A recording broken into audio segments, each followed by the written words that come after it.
want to begin by asking you, Sharon Haskell, Iran has officially now blamed Israel for the assassination of Ismail Haniyeh and warned Israel of consequences. What do you make of it? What's the buzz in Israel? Is Israel preparing for a major escalation? So the first thing is that Israel did not claim responsibility for the murder of Ismail Haniyeh in Tehran. But it should send a clear message that the enemies of Israel and people that on their hands have murdered thousands of people in the most brutal ways, there is no place to hide. And there is a red line that they shouldn't cross. Okay? And, there's been said a lot about what is happening right now. Look, we are fighting now for the last 8 months a 5-fronted war. Okay, every single day Israel's being attacked from our northern border, from Lebanon, by Hezbollah, which is one of the battalions of Iran. This is an Iranian army. We are being attacked by Hamas, which is also taking order from Tehran, from the IRGC. We are being attacked from Iraq, from Syria, and from Yemen. Now, there's been 9 months for the diplomatic international community to try and achieve some kind of agreement. It doesn't seem like Hezbollah, and I think that Indians know in general, there is no agreements with radical Islam. Iran is trying to open a war. It is a war that Iran had opened so that Islam will dominate the war, and Israel is the front line.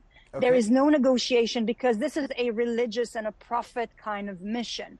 And on their attempt, they want to genocide and murder my people and my country. And we will not let that happen. Okay. So the last few days in Yemen, in Beirut, or anywhere else, they need to know there is no place to hide. And if you try and attack us, we will find you.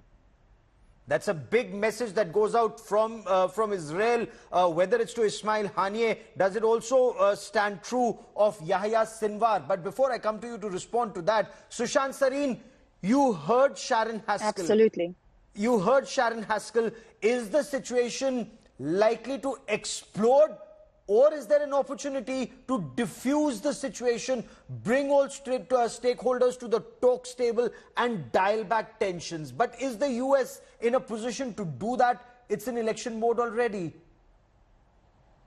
Gaurav, it's not just the US which calls the shots on this. I think a lot will depend on what Iran decides to do next. Will they retaliate directly, or is it just, a lot of rhetoric and nothing will follow? Now, if they retaliate, will they do it directly the way they did last time? That didn't really have much of an impact on Israel because, one missile fell and that was about it. And it didn't really cause any damage. But if, for example, Iran does something and it causes mass casualty, then I think the hands of the Israeli government will be tied and they will have to retaliate. They've already shown their capabilities. If you can take out Ismail Haniyeh in a place where nobody knew he really was there or where he was actually located, if you can do that, you have that level of intelligence. And I'm assuming this was Israel. So I understand it's all under plausible deniability. But I think the capabilities have been very well established, which means that if push comes to shove, then there are other people in the Iranian hierarchy who are also fair game. That is one part of it. The second part of it is going to be, will the Iranians retaliate, maybe through Hezbollah? Now, that's a conflict which has been hanging for some time. There have been fears that the Hezbollah could start firing massive, salvos arty barrages. Yeah, and that could overwhelm the Israeli defense systems and cause casualties. But then that means that the fear of a wider war becomes that much more real, which means that Iran will have to retaliate. It will have to retaliate, send in its troops into South Lebanon to clear it up, which means that you are then looking at a widening theater of the war. I don't think anybody really wants war, but I don't think the Americans are in any position to dictate terms to anybody anymore. because I think everybody has a vote in this particular conflict. It's interesting you should say that, but Ambassador Sajjanhar, is that how you view this developing situation, especially after the assassination of both Ismail Haniyeh in Tehran and Fuad Shukr in Beirut? Is Israel finally hitting back beyond the Gaza Strip after 10 months? Thank you very much, Gaurav. I see it slightly differently. The way I see it is that Iran will make all these statements, that we are going to take revenge. That is what they had said earlier also. But I do not think that they have the capacity or the capability to go in for an all-out conflict.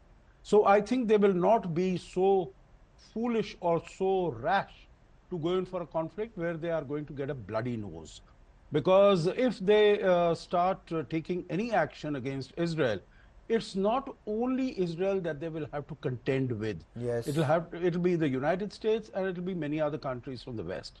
And I think this has been made very clear to Iran and to the others.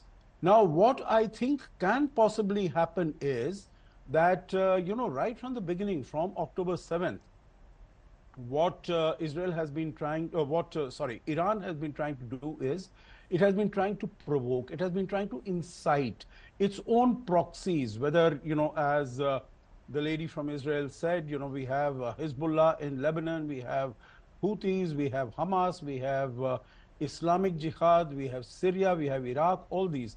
So it has been trying to encourage them, it has been trying to provoke them that they should up the ante against Israel. Should Iran get involved? And if it goes beyond these proxies, the point that you raised, if America gets involved, if Israel starts bombing Iran in a bigger way, do you see the wider Islamic world unite against Israel then? What happens to Saudi Arabia? What happens to the other countries then, sir, in your appreciation? Thank you for that question, Gaurav. I don't think that happening. If it had to happen, it would have happened over the last 10 months. Iran has not left a single stone unturned to provoke, to get all these countries involved. None of them want war. All of them want good relations with Israel. They have been, trying to work on that. And I think Israel also doesn't want an expansion of the war. It also wants good relations so that, everyone can exist in peace and you can develop, you can have more trade, etc. I don't think Iran will be in a position to involve. Fair enough. Sharon Haskell, in that situation, are we to believe that there is now diminishing hope or no hope of getting back the remaining hostages? Some accounts seem to indicate that more than 100 Israeli hostages still remain in Hamas custody after the killing of Haniyeh. Will the Hamas stance harden? Are you looking at more conflict in the tunnels to deal with people like Yahya Sinwar? Our main mission is to bring back our hostages back home. People who were abducted from their beds, we want them back in their loving family's arms. Okay? And I think a lot of what had happened in the recent days is sending a clear message to Hamas as well. If you don't return our hostages, if you don't come to a deal, there's going to be a lot of problems. And you need to know what's at stake. And I think that's a clear message that's being sent. And I also want to touch the point of what you said about other Arab countries around. And you need to understand that Iran is the biggest instigator of terror in the Middle East. It is the force that's stabilizing it. I mean, Iran has set military and political operations in Yemen, in Lebanon, in Iraq, in Syria. They are literally colonizing and occupying those countries, military and politically. They are trying to set the same operation in Jordan to topple the king. They have set a war, an attack through the Houthis, Saudi Arabia. Yes. So Iran is no friend in the Middle East. Iran is an enemy. It's an enemy of everybody because it wants their Islamic regime, the IRGC, to rule the world. They're not hiding it. They set up operation in South and Central America as well. They are the biggest. Hezbollah is the biggest illegal drug and weapon traffickers in Central and South America. And so when they say they want to control the world, to take over the world, they mean it. Okay, let me take this to Sushant Sareen. This assassination of Haniyeh in Tehran, You see this as a direct blow to the regime in Iran, because a guest at the presidential inauguration in Tehran is not safe. In your appreciation, you heard Ambassador Sajjanhar, he thinks Iran does not have the military capability or the wherewithal to directly retaliate. May retaliate through the Houthis, Hamas, Hezbollah, proxies. Is that also your appreciation? No, not really, because there are two things out here. Number one, I don't think the Iranian regime, I think of course it will be very deeply embarrassed by what has happened, but I don't see it becoming very shaky in terms of its control over Iran, number one. Number two, I think as far as Iran's capabilities to retaliate, I think that has been demonstrated a couple of months back when they fired 300 odd missiles at drones and missiles and what have you at Israel. Multiple salvos in Israel, yeah. But okay, fine. It didn't cause much damage, but I think the intent was shown, the capability was shown. And surely everybody would be very wary of something like that happening all over again, because all you need is a couple of those missiles landing and causing casualties, and then all hell breaks loose. So that factor is there. Plus, through their proxies, and that's not to be taken lightly. The problem is not so much the Arab regimes in the region. I think I'd go along with Sharon when she says that most of them actually want peace. In fact, a lot had been achieved between these countries in developing cooperative relations, opening diplomatic relations and what have you. But you also have to factor in the Muslim street. Okay. And I think there's a disconnect out there, because while the regimes understand that they need to get on and make up with Israel, I don't think the Muslim street is as receptive, including in some of these countries. And they need to be very wary on how to balance it, which means that if some kind of a peace deal can be worked out, and that is why, Gaurav, I feel that maybe, and maybe this is a very long shot, the killing of Ismail Haniyeh probably opens a slight window to get into some kind of peace talks, because Israel has got a big win today. And can they walk away with it? Number one. Number two, can the other side say, okay, fine, we've lost enough. Now is the time to try and settle things down, cool things down. It doesn't solve anything, but does it give some kind of a pause in the kind of situation we are in? I think we'll have to wait and see. Unlikely, because this is the Middle East. Because the assessment by and large is, Sushant Sareen, Ambassador Sajjanhar and Sharon, that it was Ismail Haniyeh who was more pragmatic, who was more in favor of negotiations and a solution, and not Yahya Sinwar, who's actually taking the war to the tunnels. Sharon Haskell, how do you see this develop in the days and weeks ahead? Do you see more conflict, or do you see dialing back of tensions? How will your hostages come back? I fail to understand that. 8 months and counting, that effort hasn't succeeded.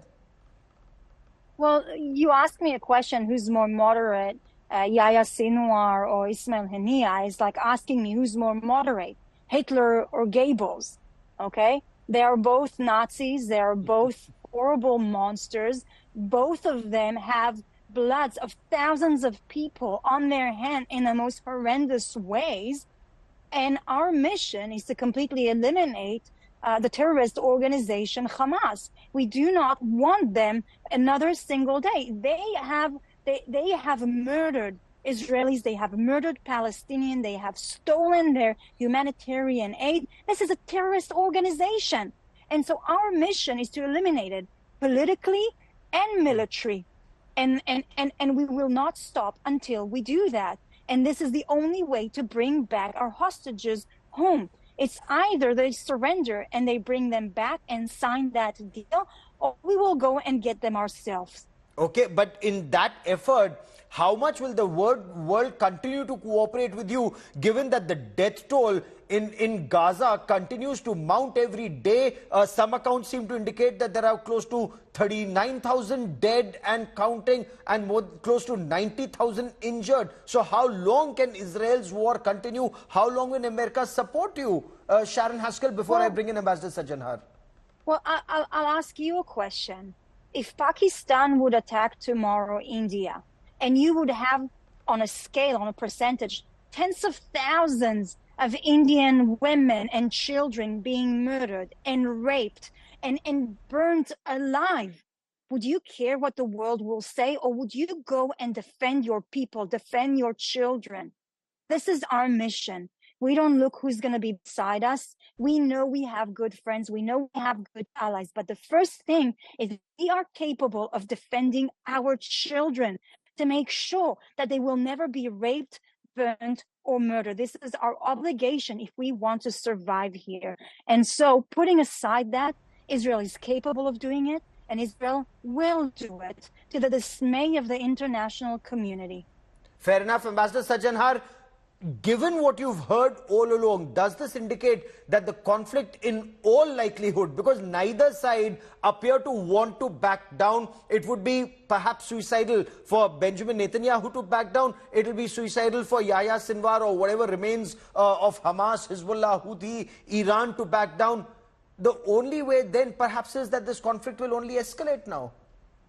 Yeah, Gaurav, if you permit, I'll just make one comment to what Sharon had said earlier. Yeah. And to your question, and that is, I think Israel has been fighting this war on its own. It has, it might have received diplomatic, moral support one way or the other, but otherwise it has been fighting this war on its own with help and support, maybe intelligence, equipment, ammunition, etc., from the United States. So the only friend in that sense that it needs is the United States to keep it supplying. Now, as far as your question is concerned, which is in terms of the escalation, I don't think it's going to escalate. I think there is going to be a period of uncertainty because from the side of Iran, there is going to be as to how do they respond, they will do something to for their face saving.